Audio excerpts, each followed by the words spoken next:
And I'm going to ask that everybody mute themselves. And I'm going to introduce Mary Ann, who is going to tell us about religious records of Slovakia. And I'm going to read your biography, Mary Ann. Okay. Mary Ann Evans' first taste of family history was as a child in Cleveland, listening to the stories that her grandparents, immigrants from Poland, told about life in the old country. As time went by, she was able to trace her grandparents' lines back to the 1700s, visit all 4 ancestral villages, and contact many family members still in Poland. Mary Ann has volunteered at the Kensington Family History Center for nearly 30 years, assisting not only people of Polish ancestry, but others from diverse backgrounds, with a specialization in Eastern European countries. She has made research trips to Poland, Lithuania, Slovakia, and the Czech Republic. Mary Ann has also made presentations at genealogy conferences and is presently facilitating an Eastern European interest group at the Kensington Family History Center. In her professional life, Mary Ann taught for 25 years and then moved into the world of computers, where she has worked for more than 30 years, most recently in IT security. Okay, and I'm excited to have Mary Ann present for us today everything we need to know about Slovakia church records on FamilySearch. So take it away. Yes, thank you. This is really a great opportunity for me. This is a DC chapter, right? So all of your folks are from around this area? No. No? I think some of them, most of them are, but some of them are from a little further away. Oh, well, that's neat. Okay, Laurel's from Okay. Baltimore, the Baltimore area. Okay. Okay, well, I'm going to try and share my screen now and see how this goes. Okay, let me allow you to Well, share yeah, you your got screen. to allow it. Okay. Okay. Okay, now try again. Okay, try again. And start this slideshow, I hope. Are you there, slideshow? Okay, here we go. Well, I'm really delighted to be here. I have, as far as I know, no Slovak background, but of course we're neighbors on the map.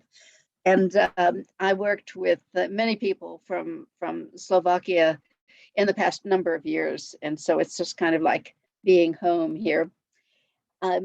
I wanted to say a few words about this, the nature of this presentation. I can do a sort of a razzle-dazzle, blow your mind away with all kinds of pictures and effects, but there was so much information to get in here today that there's a lot of text. And I think that at least I hope that you're going to find that helpful, because you can come back and refer to it later. I was telling Georgine that I just love to go to presentations where they do a demo, a live demo, and you see them doing this, that, and the other thing. And then when I go home and I try to do it myself, it doesn't seem to work as well. So for me, it's nice to have something I can read and go back to. So here we go. So this this presentation has actually got 3 parts. I think I did send out an outline earlier, so you'll be a little bit familiar. So the first part has to do with the actual collection. Then what do you need to know before you actually do your searches in the family search collection, and then a few final notes. So let's get right to it. So here we are with sections 1 and 4 of your outline. What are we going to talk about? The vital records, research approaches, finding the collection on FamilySearch, and then finding the records in the collection. So, and when it comes to the records that we're talking about, we need to know, where do they come from, where were they, and where are they now? And for, as you know, if you've got anywhere in Eastern European genealogy, they could be anywhere now, based on the background, the history, and the changing borders and changing administrations. So where were they created, stored, where are they now? It all depends. Depends on the time period, the civil organization, the religious jurisdiction. It depends on the practices of that faith, and also what happened to the rules and the rules to the boundaries as time went on. So we're going to take a quick history here. The records in this collection from some of the places go back to the late 1500s. This is really unusual in Eastern Europe. Not that there weren't records, but that they survived that long and they are available. And most of the records were filmed, I think almost all of them were filmed at the regional archives in Slovakia. We'll see a little later which archives have been filmed, and they're continuing to film others as well. So they'll be coming along. Okay, so here we are in 1600. As you know from the little doodads here, where Slovakia is, right? Right here. Still not named on the map, but here. So we're going to walk through here kind of quickly, century, more or less by century. Okay, so here we are in 1700. And the Poland-Lithuania Commonwealth has been divided. We see, as usual, Russia encroaching toward the west, but still no unique Slovakia as a nation. All right, moving on to 1800, some changes, and now we're into the three empires, Austria, Prussia, and Russia, who've taken over most of Central Europe. And I have a personal, I kind of have a little personal mental picture of those three empires, which makes a difference in the records. I consider Austria, all of these empires found themselves ruling a very disparate group of people of different religions, of different ethnicities, and different backgrounds, and different languages. And how did they cope with that? So the Austrians were the most accommodating. They allowed most people to use their native languages, except for very official business. They did impose some regulations on how records were kept, but for the most part, they were not deeply involved in how people lived on a day-to-day basis. The Russians, their MO was Russification. So the idea then was that everyone had to learn how to speak Russian. Records were all in Russian. Many of the churches were converted to Russian Orthodox churches. So Russification was what they were wanting to do. And the Prussians and Germany later, their method was, I guess I would call it immigration. They encouraged their own people to emigrate to the territories to the east, where they were now in charge. And so the folks came out, they settled, they put establishments together. Many of them stayed there. Some of them eventually returned. Some of them were forced to return to Germany. As I always say, ethnic cleansing is not new. At the end of World War II, the Poles who were in Belarus were required to leave. The Germans who were in Poland were required to leave. It's been going on for a long time. But this kind of a background gives a different perspective to how the records are made and how they are kept and how they are treated. Okay, I'm trying to read this number here, 1850, pretty stable from 1850 all the way to World War I. So at the end of World War I, here were the borders. But by the time all the treaties were done and settled, now we have Czechoslovakia and the countries that we know so well nowadays. And then finally, now in 1938, just before the war, the Treaty of Trianon had expanded Hungary, but removed a lot of the territory it used to have. And you saw in the earlier years that a lot of the time, what is now Slovakia was under the rule of Hungary. And so I am not putting any of the war stuff in here, but after the Second World War, now we have the Soviets taking over much of this territory. And then finally, in 1993, I guess this map is, when autonomy was restored. So much of that time, what is now Slovakia was under the rule of Hungary, but parts were in what is now Poland, parts were in what is now Ukraine, parts I think were in what is now Moldova. So when it comes to records, all over the place. So the records may have been created in any one of these nation states. But I wonder, should I turn this side off so you can see? Let's get this.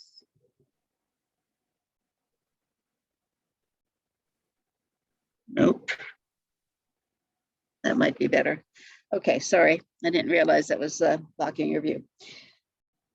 Now, unique to this part of the world, that almost all of the records were created by religious communities, Christian and Jewish, and in some areas, Muslim as well. Civil records came kind of late, but even there, they were usually copies of church or synagogue records, and languages also varied both by the jurisdiction and by the religious language. So Jewish records may have been in Hebrew, later on, sometimes in Yiddish, actually, and the Roman Catholic records in Latin, Russian Orthodox churches in Russian, wherever they were. So originally, the records were stored at the place in which they were created, but many of the faiths sent them to a higher authority, deanery or a diocese or a consistory, eparchy or crown rabbinate. Civil jurisdictions wanted copies and they received what the churches had. One thing I wanted to point out at that last little note here is that usually the records were not written in books. They were written on folios, that pages that were folded over, and then when they got enough, they would be sewn together and bound into books. And this is the reason why sometimes you find something that looks like 8 pages are missing or 4 pages are missing. That the folio got lost or damaged and the records just disappeared completely. Okay, so where are they now? Many of them are still in the churches. Some are in collections, some in local offices, some are in archives, and some are lost, although not nearly as many are lost as people seem to think. And many of them now are in digital copies, which is what we're going to be working with today. So we're going to look at how to get to the records, the Slovakia religious records. And there are actually 3 ways to do any of these researches. We can look at indexes, we can look at digitized records, or we could do on-site research. Now, index records have some issues, and for us in Eastern Europe, some major issues. First of all, most of the records are not even indexed. And secondly, our languages are foreign indeed, and foreign to many people who do indexing. So we have special marks and we have letters, our handwriting style is different, and sometimes records are indexed by people who don't know the language. So you can get to these Slovak church records and Jewish records, religious records, through indexes. But my recommendation is that that should kind of be not a last resort, but way down the road. It's not the way to start. You miss entirely too much when you do that. Another on-site research is certainly what we would love to do, go up to the archive or to the church and sit there and I have been to churches where the pastor and the housekeeper came out and set me out on the patio and brought me tea and brought all the books. And I've been to some where the priest slammed the door in my face. So you never know what you're going to find. With the pandemic, archives are having difficulties remaining staffed. Many of them are on short hours, like all of us. And you pretty much need to know the language if you're going to get there. So what we want to do is digital records. I got this little chart, this little picture here from the California Genealogical Society, but it's I think it's still an accurate picture of where those records are. So the number of records on the internet is well dwarfed by what's available in other places. Now, FamilySearch has a collection of Slovakia records that are easy to access. You will see they're available free, they're quite extensive, and they're growing. So I'm not going to go over this slide. You can use it if you don't have a FamilySearch account set up and if you haven't used it before. So if you haven't, you can go back to this slide and sign up and see where to go from here. So we're going to go right to signing on. And I guess this is one time when I really missed having live people in front of me, and I could say, how many of you already have used FamilySearch or have a FamilySearch login? I can't do that now. So I'm going to go through this quickly, but it's here for you to look at later if you're new to this. And I'm hoping that we'll be able to get to the meat here very soon. So here's the login screen, and you're going to sign in or create a new account. And then when you're going to select search. And right here is where there's a major, what shall I say? Most people, when they first start this, they go to research records and put in names. And especially for those of us who have records available, like these records from Slovakia, it is definitely not the first place you want to go. So we're going to go to the catalog instead.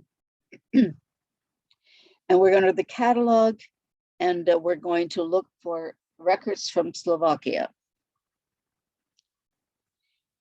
And when we do that, we start, I'm going to go through the sections of the screen here. So when we come to refine your search here, it's the first thing you see. And this is a little bit of background. It varies with the records, but it's a little bit of background. And important to note that names are spelled as they are, and it tells you what the gazetteer is that they use to establish the names. And the boundaries are listed as they were in 1997. So we all know that this may or may not have any relationship to where they were in 1897, when perhaps our grandparents were born, but at least we know where we're starting from. Then underneath this section here, where it says places within Slovakia, I'm trying to get my cursor here, and that's here. This option gives you the names of the places in Slovakia that are in records. Now, this is the top slice. It's about 3 times longer than this. And these are all links. If you click on one of these links, you will go to the records for that place.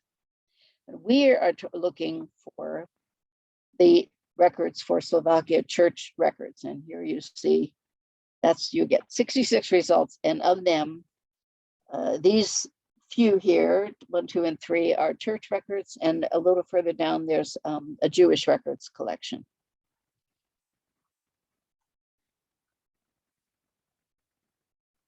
Okay. I'm going to mention here that as you go through this, you will find some other records that might have information of value.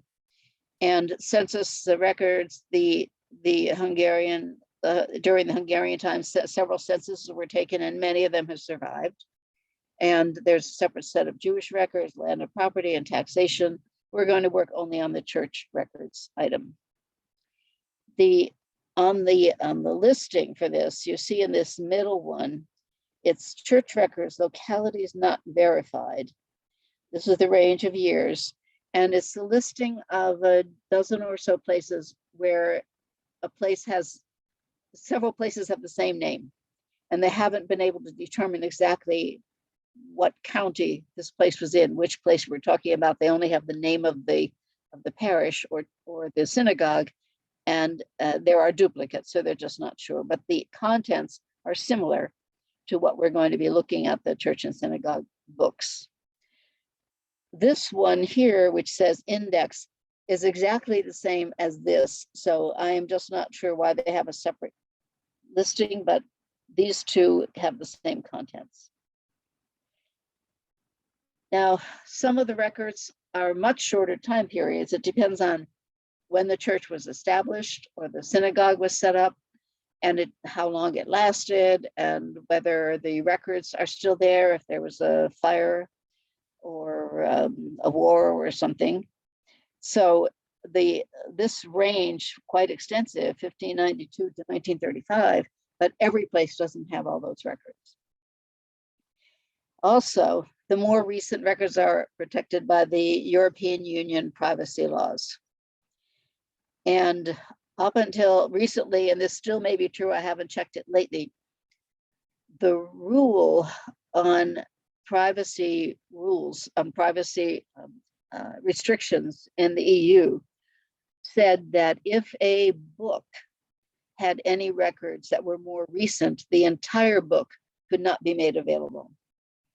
So there are times when if the birth record is restricted for 100 years, and some of the earlier ones are in the same book as some of the older ones, sometimes you can't get to them. Okay. Okay, so here we go.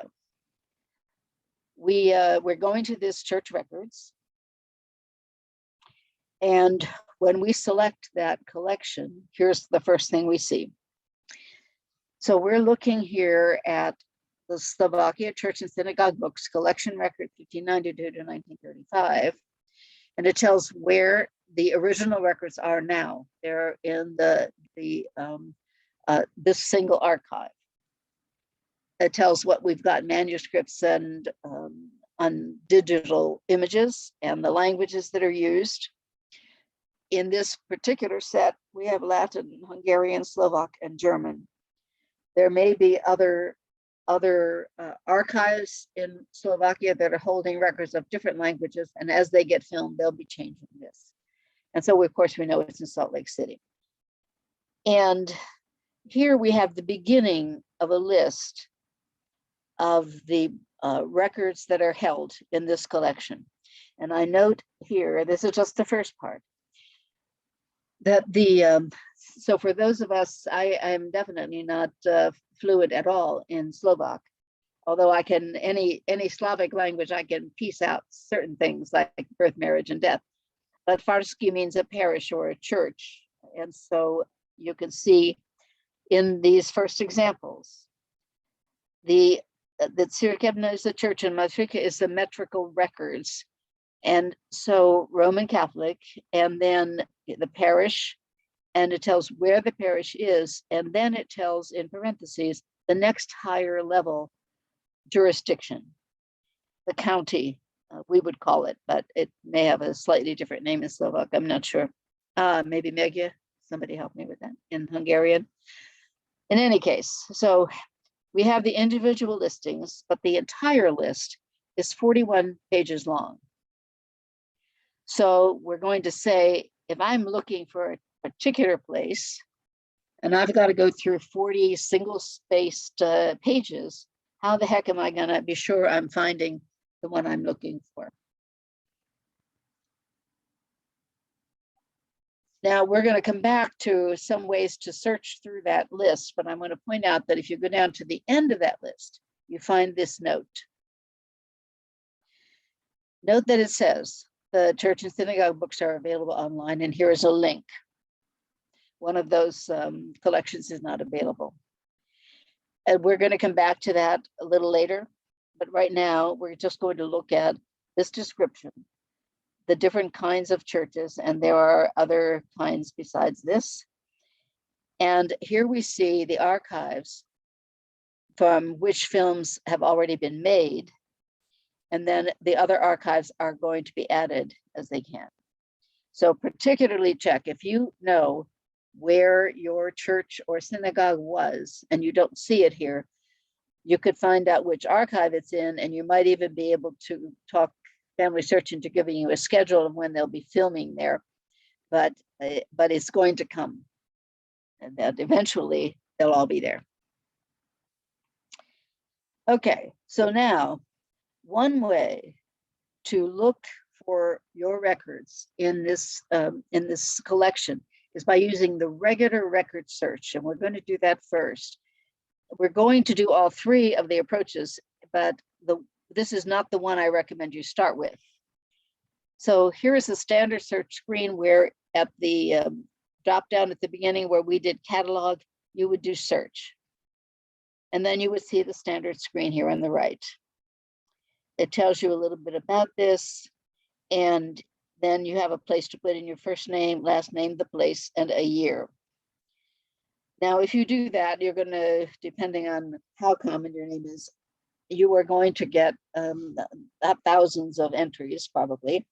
Even if you put in a name that is in Slovak or Hungarian, as the case may be, for some of those earlier records, FamilySearch is going to try to find any kind of related names and send them all to you. So if you click that place on the bottom where it says more, you can go ahead and put in additional information. You could put in family members, you could put in specific places, dates. You can have exact search, and that will give you only the name as you put it in. Of course, there's a problem there because we don't necessarily know how our ancestors' record keeper put in the name, but at least if you know exactly what it is, it's a better start, and then you can expand it out from there. So here, I just put in somebody I happen to be working with, Susanna Lunkosh, I guess. I don't know if I'm killing you on the pronunciation, you can beat me up after, but I'm just going to move on. Okay, so on this list, there are 13,948 hits. As you scan down the first page, you're going to see that my person is right up there at the top. This is my person. And then I have different formations of the name. Some of them, for example, the fourth one is Suzanne. She might actually be a distant relative. She was born in 1702. And we have some that are close, and we have some that are far away. So we definitely want to look up early on the exact name and then expand it later as needed, because you're not going to sit here and look through 13,000 records, right? Now, on the right, you see two different kinds of icons here. If the camera is here, it means it's digitized, and if you click on this, you will see the digital image. This means it's text form, and if you click on this, you will see a text version of the information, not the actual record. Okay. Another way to access it with the record search is by using the Slovakia collection index films.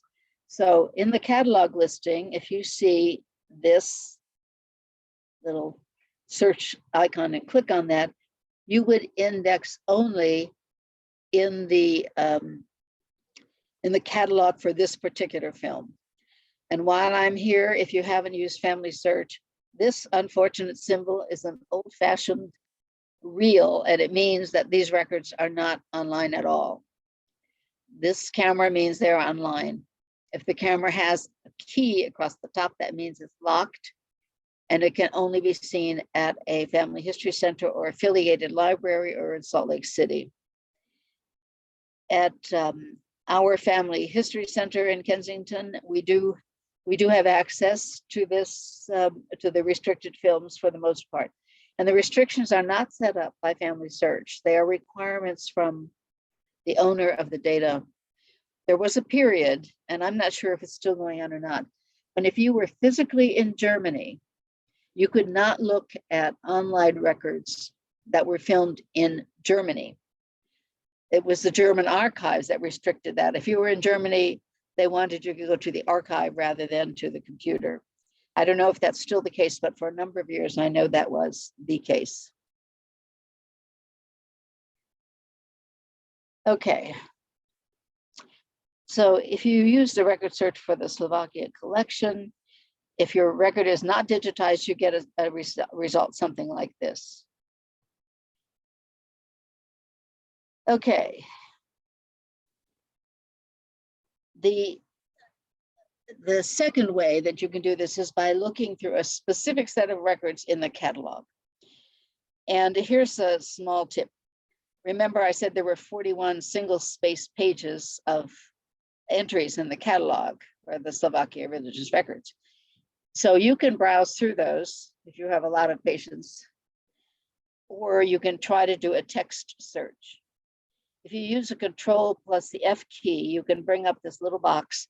You can type in what you're looking for, the name of the place, and then you can use the arrows to go up or down, and it will highlight where it finds that text. Of course, you have to use the exact text the way it is in the list, but you figure that out fairly soon, no matter how fluent your Slovak is or your Latin or whatever it is. You figure out how to spell it, and then you can go through and find the places that you are looking for by using the text search. I also want to say, for those of you who have done this before, previously the old DOS control for find was Alt plus F for find.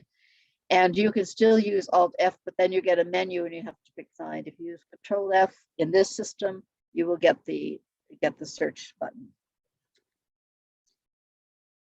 Okay, so approach number 3 is by browsing the catalog listing by location. So you noticed, I pointed out at the end of the catalog listing, there is this little notice in red and says you can click here to browse the entire collection. At some places in FamilySearch, you will see it the same way, but it will say how to use this collection, or it will say browse all 1,615,473 images. So you can click either one and we'll get you to the next step, which is, so step number 1 is you're going to select the religion from the list that they provide for you. As you can see, we have evangelical, Reformed, Greek Catholic, Jewish, Orthodox, Reformed Christians, which I'm not sure what exactly religion that is, and Roman Catholic. So you're going to pick one of those. At the end, we're going to talk a little bit more about what you need to know as you get into this. But right now, you just have to take it on faith that this is the first thing you have to do is pick the faith. Step 2, you're going to need to select the county. And again, after I finish going through this part, we're going to go through how do you find the county. So, but these are the counties. And so the books are arranged. They're asking you, I happen to pick Greek Catholic, but you'd say you get the same effect no matter what you pick. So these are the church and synagogue books, the Greek Catholic Church, and these are the counties. And you pick the one that your place is in, and you click that. And then you see, I hope. And then you see the, did I miss one? No, here I'm sorry, I skipped one. So here we have the places. I'm going to check to make sure that is right. Yes, I picked Michalovce. I don't know how you say that, but that's how we say it in Polish. And these are the places within that county that we want to look for. And so I picked this one, and then we're going to look at what they have. Remember, we're still on Greek Catholic churches, and this is the place. So what collections have we got from this particular Greek Catholic church in this particular place in this particular county? And you see, we have baptisms fairly late. Here we have another set that has baptisms, again, fairly late, and then it continues into deaths and marriages. And then finally, a set which has some records up to 1895, but they seem to be not exactly the birth, marriage, and vital records. So what you're going to do as you see these, some of them start in 1592, this particular place fairly late. Either the parish was established fairly late, or the parish records were lost somewhere and they're just not available. So we're going to pick one of those, and we're going to go to step 5, which is view the records. Now, this is not a continuous from the previous screen. This is a set that shows you how to follow the process and how to use the tools when you're viewing the records. So it's not that same location. And here we go. So when you click on one of those sets of records, this is the first thing you see. And this happens to be the number of the film, of the physical film, not the digital number.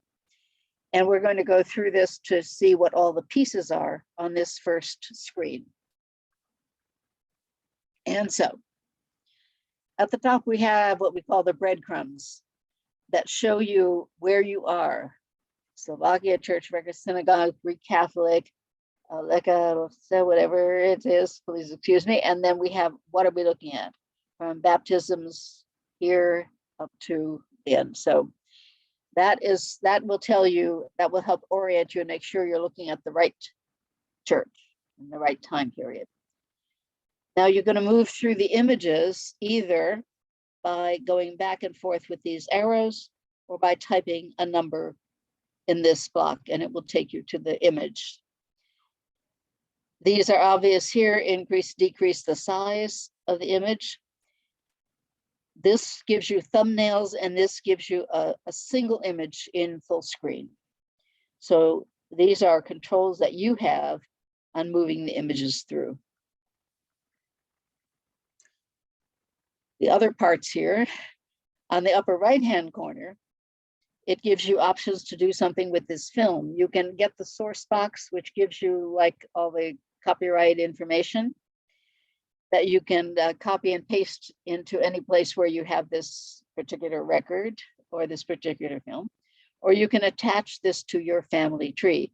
Now, you're probably not going to want to attach this first page with the film number, but later when you actually have a record, you may want to do that. You can print the record or this particular image. You can download it and save it. And you have some tools available, which are listed here. And they give you tools to change how the image is displayed.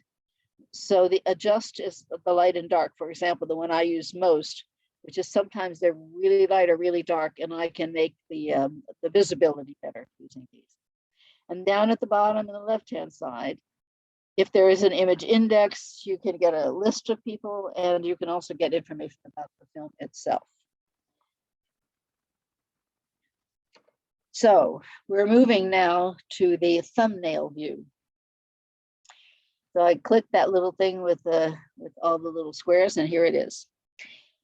This particular film is continued from another film, but the dates on here are correct. And this is a placeholder if you haven't used this before, and you still have all of your tools available. I just cut off the thing at the bottom because there's nothing here.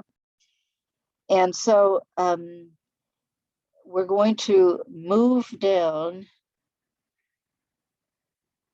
and look at, I said, I didn't say this, although it's here. If you want to look at one of these singly, you can double click on it and it will open up as a single image, which is what I did here. So here we have an example. These are fairly early birth records. You see the 1823 on the left-hand side. And so these must be 1822. And the handwriting, of course, from that period is not easy, but you can make out many of the names here and the places and so on. And so when you have this up like this by itself, if you happen to have a person on this page, you can just use those tools and save it, and you've got it. And then you can get the source box, and you can keep a document of where it is and what it is and where you found it. Okay. These little black squares are the place markers. So there are a whole lot of there's a whole lot of images up here, and when you get to the end of that set, you see this end, and then you see the next set, and it tells what the next set contains. And so sometimes if you know that something is in set number 4, you can bounce down right down to it. Now here's a later record from 1883, and you can see it's rather different. And This is from the Austrian partition, and they established these tabular records fairly early on and required them throughout the Austrian and Austro-Hungarian Empire. So for the researcher, these are like gold. You can actually read them and you can actually figure out what's going on. So this is 1883.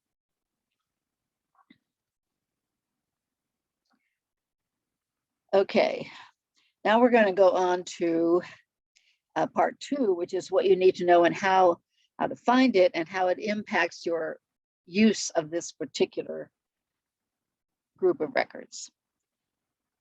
So, what do you need to know? I'm not going to spend a lot of time on this because I'm sure many of you already know all of this, but I want to point out as we go along what some of the reasons are you have to do this. So, you want the name of your ancestor, original if possible, but remember that different languages were used at various times and various places. So a name might be recorded and indexed in Hungarian, Polish, Latin, Hebrew, Russian, Ukrainian, rather than in Slovak. For one of my favorite examples is the Stephen, where if you didn't know Hungarian for Stephen, you might spend a lot of time looking for Stefan or Stephen or Stephanus and never find your guy. So also remember that the name we're starting with, which is how we know our ancestor, many names were translated, simplified, or just changed when people immigrated. They were not, as I hope everybody knows by now, they were not changed at Ellis Island, but they were either changed by the people, or in some cases, they were so badly written in Ellis Island that they were ipso facto changed, but nobody got their name changed. They came with papers and they left with the same paper. And for US records especially, but even in some places in Europe, the people who wrote this down probably didn't know the language or how words were spelled. For one last tip there is if you have a culture or a religion that passes names down through the family using certain rules, for example, a child can be named after a relative only after the relative is deceased. Or if a child is born and dies as an infant, the next child of that sex gets that same name. There are many customs like this, and if you know that, sometimes it helps you figure out what some of those names are. Okay, we also need to know dates of the life events, at least approximately. We're talking birth, marriage, and death here. They don't have to be required to be exact, but the closer, the better. And important also to remember that for many reasons, the ages that we know of people may not be accurate. My grandmother, my paternal grandmother, was widowed fairly early. She was in the United States in Cleveland. And when she applied for Social Security benefits under her husband's name, she had no idea when she was born. She had to write back to Poland. Now, she would have had to write to get some kind of documentation, but she really didn't know. I was about 10 years old then. I was born in 1940, by the way, in case you were adding up my experience. I was amazed as a child to think that anybody would not know when they were born, because we celebrated a birthday every year, but they celebrated name days and they didn't count them. So people may not know, or the census taker might be talking to a wife who wasn't really sure of her husband's birth year. And some people really had reasons to lie about their age. They were coming over fairly young and there were age limits. I know one person actually from Slovakia whose brother had papers and the brother died. So he took his brother's papers and name and came to America. And at some point later on, he wanted to go back to his other name and age, but the records all showed him his brother's age. So all kinds of crazy things happened.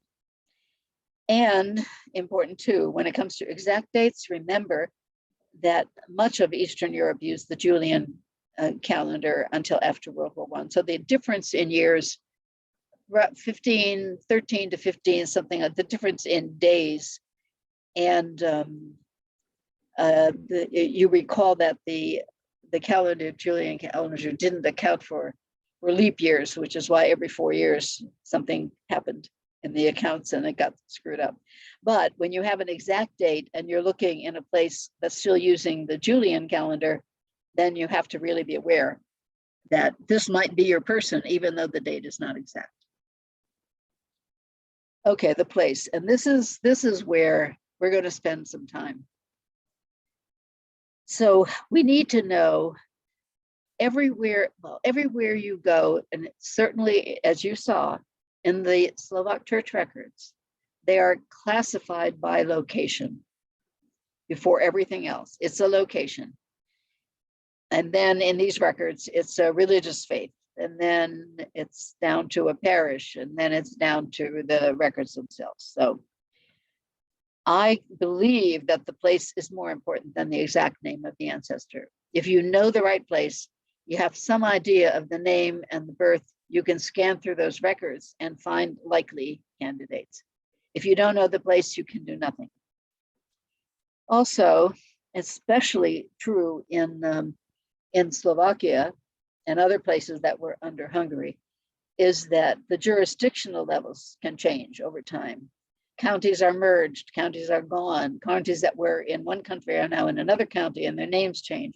So in all of those things, things may change over the years, and you need to know what the place was called at the time you're talking about. If you're looking at the Slovak records on FamilySearch, you have to know what the place was called in 1997, which means you have to know both sides of that story.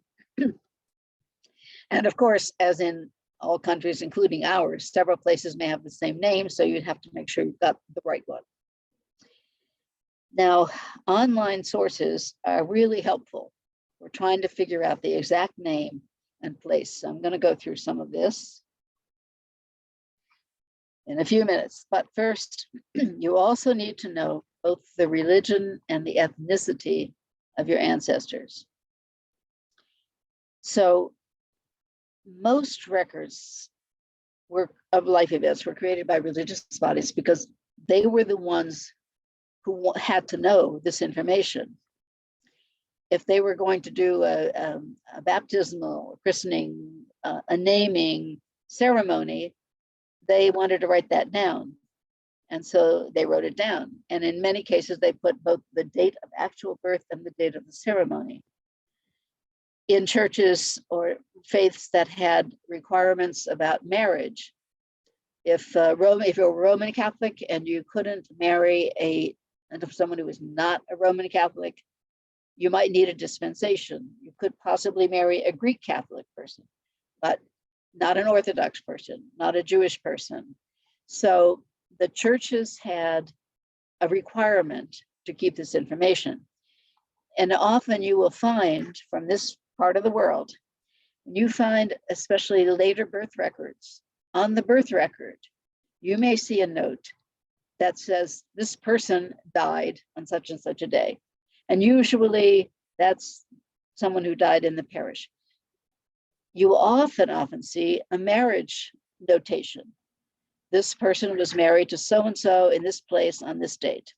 And that's because they had to check back to the church for their baptismal records. And then the priest made a note that this person is going to get married. And in the ethnic churches in the United States, this same custom was often carried out. So another place to look for your ancestors' birthplace and real name is if they were married or buried from, or even had children baptized in an ethnic church, not an American church. Oftentimes the real record contains the information of where they were baptized, which is at least can lead you to where they were born. And ethnicity also can provide clues. And I want to distinguish between what we loosely sometimes use as nationality versus ethnicity. So one thing, it kind of glares out of the history of this region is that people were very much aware of their ethnicity, of who they were, whoever was in charge of the country at the time. So if Russia controlled a third of Eastern Europe, you would not find people who lived there saying, well, the Russians are here, I guess I'm Russian now. Never. They always knew that they were Slovaks, or they were Poles, or they were Russians, or they were whoever they were. Didn't matter who was in charge. They maintained that ethnic identity. So one influence here would be that ethnicity may determine the faith that a person followed, which in turn determines where the records could be. So while many of Slovaks were Roman Catholic, many were Greek Catholic, there was also a Russian church. So folks of that ethnicity might have joined that church, an Orthodox church. And so all of those are clues that you're going to use to try to find out where your people's life events took place. So what else? Similar information on other family members. There's this little catchphrase in genealogy, the fan approach. Not just your kin folks, but also associates and neighbors. So the more you know about your direct ancestors' family members, the more likely you are to get the clues that might help you find a really difficult location. And remember, location, location, location, that's what you need to find these records. Okay, family information. I'm not going to belabor this. I just want to point out, this one is not on the slide. In my long experience, I have found the best person to talk to about where old family records and information might be is an oldest daughter in the family. For some reason, they tend to be the keepers of the information. But you may have information, everybody in the family has something. It's a good chance to get in touch with more distant relatives you haven't talked to for years and see what you can find. US sources, and again, most of you are familiar with this, passenger manifests, immigrant birth, marriage, and death records in the US. And remember that some of these, especially early on, did not require much documentation. Nobody told the census taker, I was born in this town and this state, and they said, well, show me your paperwork. It didn't happen. So we always have to evaluate it, but there's much of this information is available in the United States before you even think about going there. And I want to point out toward the bottom here, the membership in societies, clubs, and fraternal organizations. Many ethnic groups from Eastern Europe established fraternal groups in the Jewish community, often referred to as Landsmannschaften, where people from the same place or area, or even the same country, got together. And many of them started as insurance organizations. You might be making $5 a week and you paid a quarter a week to this organization. They had cemetery plots, and when you died, they paid for your funeral.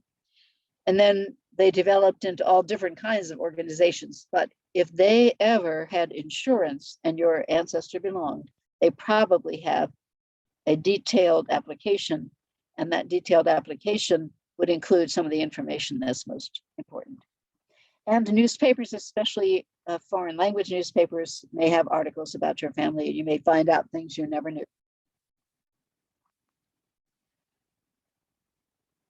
One other thing to be aware of is that some things that were done by various religions have an impact on the records. The first one I've noted here is that oftentimes the bride and the groom in a marriage were from two different parishes. I would say I have yet to ever see a marriage that was not in the parish of the bride. So your great-great-grandfather might have been from this place, but if his wife was from some another place, that's probably where the marriage record is going to be. In some Jewish communities, marriages were not registered with civil authorities. So any children that were born were considered by the civil authorities to be illegitimate, and they are listed under the surname of the mother's maiden name, not under the father's name. 99% of the time, there will be a little note at the end of the record that says Joe Blow or whoever acknowledges that he is the father of this child. Or Joe Blow and Mary Smith were married on such and such a date in such and such a place. But the records themselves, the children are recorded under the maiden name of the mother, which is another thing to be aware of when you're using indexed records.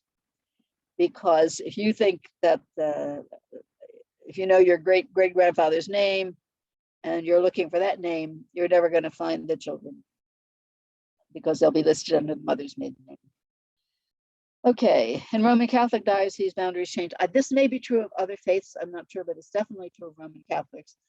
Some of the, especially in this area, if a diocese spanned part of what is now Slovakia and now Poland, when that border was set, the parishes that were in Slovakia and are now in Poland were changed to a different diocese. Sometimes the records went and sometimes they didn't. So this is something always to be watchful of. Now, where those records originally went was to the archives of the country in which the place was at that time. So Hungary has many, many records from other countries, and they are really working to repatriate those records, send them back. Ukraine has sent to Poland a large number of records from the time when that border was farther to the east and ended up farther to the west. And so that area, what we call the borderlands, the records were still in Ukraine for a long time. They've only recently started sending them back, but it's something to be aware of. I mentioned already about the certificates. Okay. Now, how are you going to find that information? Well, I'm going to run through these quickly because I think you know most of this, but I want to just make sure for anybody who's not gone through this. So where do you find what you need?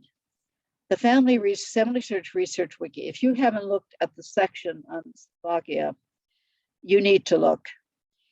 There is so much useful information there. Your mind will be boggled, even down to word lists, not just in Slovak, but in Hungarian, and where online records are, and what places used to be called, what they're called now. It's just a wealth of information.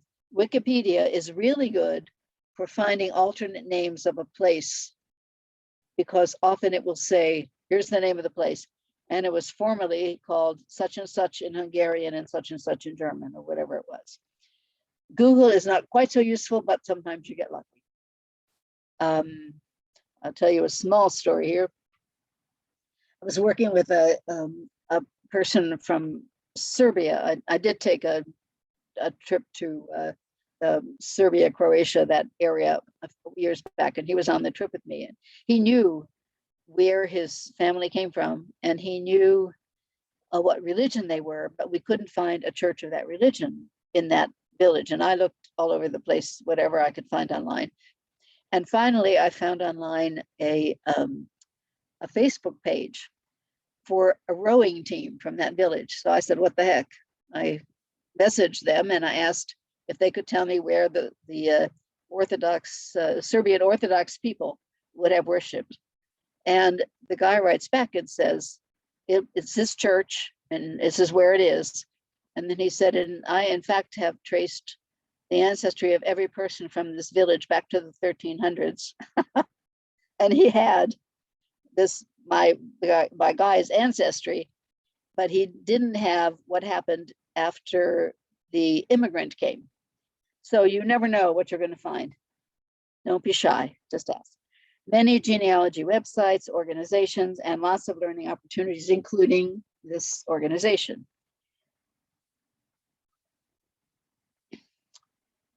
So I'm going to say a few words about some of these, and then we're going to call a halt and see if you have any questions. A few things that you may not always think of. I mentioned the wiki. Look for websites, respectable ones, and even some blogs are helpful. Consider Facebook pages or IO groups. There are many of them for Eastern Europe in general, and also for Slovakia, and also for our Carpatho-Rusins. So historical maps and gazetteers. I am such a devotee of maps. I think I'm going to have one on my tombstone, but they can tell you so much to get embedded in you how things were and what happened when, and to be able to focus on a particular time and place. So I put together a few things that I did looking for this particular place. And I'm going to show you my favorites. Here's favorite number one. This is a website run by Juraj, I don't know how you pronounce that, but anyway, he's a tour guide in Slovakia, and he has this website where you can look up any place in Slovakia, and it's more or less in English. So I thought this particular place is kind of small, but here's the great thing about it. So here's the information at the top: the current county, right? The former county, the name of the place. It includes the former village, and this, I believe that now this is now the name of the village, although it's spelled differently. And the surnames from the phone book and from the census. You click on these links and you see down here a list of surnames for this place. Old names of the village. So, Marianne, could I interrupt you? yes.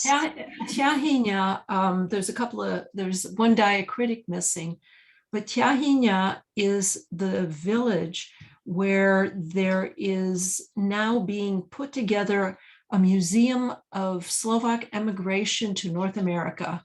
That is so fascinating because I have a story to tell about that too.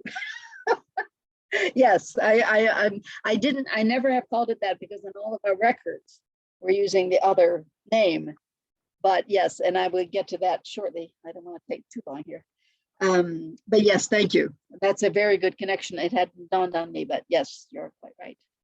So this is a treasury, but the most important thing for me, you have bordering villages to see where a spouse came from.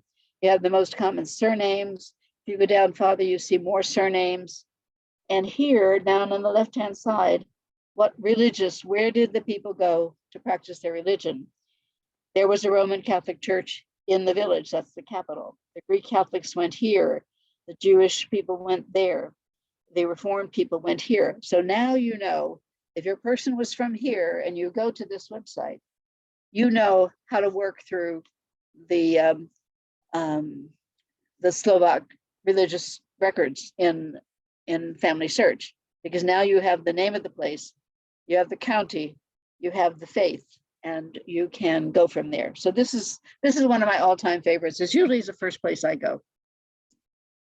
Okay, this is the Hungarian Village Finder. This is a desktop application which I have, and on which I'm always happy to look up if somebody would like me to. But it also goes by county, but it has a lengthy index of Hungarian names of places. And then, as you see here, I just picked this particular one. Here's the name in Hungarian. And here's the county where it is. And so it tells you the population, ethnic minorities. Hungarian and Slovak are considered together here. But if there were other, like really out of Hungary and Slovakia, they would put them here.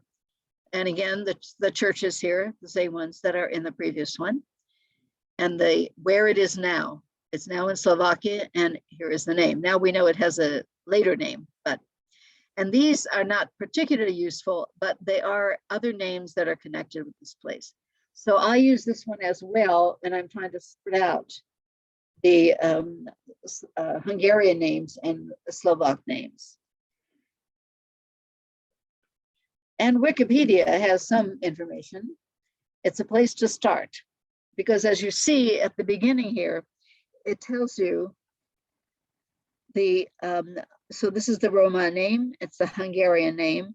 If there were a German name, it would put it here. It's not the ultimate, but it definitely is a good starting point. If you're not sure and you can find it here, you get helpful information that will lead you further. Up at the top in FamilySearch, what I use FamilySearch for is to get the hierarchy. If I look this up, it will list it as here, and then the next jurisdiction, and then the next jurisdiction. And the Dvorak Gazetteer is Hungarian, but it includes almost all of these places. So here, and there is a very nice list of abbreviations and common terms, so it's not so bad. But for what we're looking for, here's the place. And we are looking for the church. Roman Catholic, this is how many, and this is where they go. Greek Catholic, this many go here. Agnostics, 3, or atheists, and they don't go anywhere. And Reformed and Jews. So the Dvorak Gazetteer is a classic. Once you get used to it, it's easy as pie, but getting used to it, well, it really takes some time. But it is on site. There is a Slovakia Gazetteer from around the same period, a little bit later, I think. And I cannot for the life of me find it again. I had it on FamilySearch and I cannot find it. I don't know if they removed it or what. Okay. Now, I'm going to, I have some other resources that I want to share with you, but I am going to send you a second handout that has all of those resources and links and a little comment about what they're good for. But the ones that I just went through are the ones that I think are most useful in nailing down the place, and in many cases, the faith of the people that you're looking for. So I think I'm done. I just want to tell you my one more story. I was working with someone whose grandmother was from Pavlovce, or how did you say that? Czechenia, whatever it is. And her records were found, but her husband was from a place called Lekart, and they were Roman Catholics, and the husband was Roman Catholic. And the Roman Catholics from that place worshipped in one of 2 different places, and we did not find the records there. We did not find his record even in the Greek Catholic Church at the place where he lived. It turns out that they, in that place, the Roman Catholics went to a place called Dharma or Dharma. Well, Dharma was a very small place, and you don't find it on the map today. And it turns out that when the border finally was set, the eastern border of Slovakia, it ended up on the Ukrainian side. Very small place. It got a new name, Solzhenitsyn, and eventually it was absorbed into a much larger city, like a, as we say in Washington, the Chevy Chase part of DC. Well, it was that part of DC, and then the name just disappears off the face of the earth. So we tried everything to find that, and finally, we just said we got to ask for help. So I had the gentleman who was looking. He attended a talk by Tom Peters. I think most of you may be familiar with his name. And Tom had left his email, so he sent an email to Tom, and Tom gave him the name of somebody who had worked around that area. And the guy didn't know, but the guy said, you really need to talk to this professor.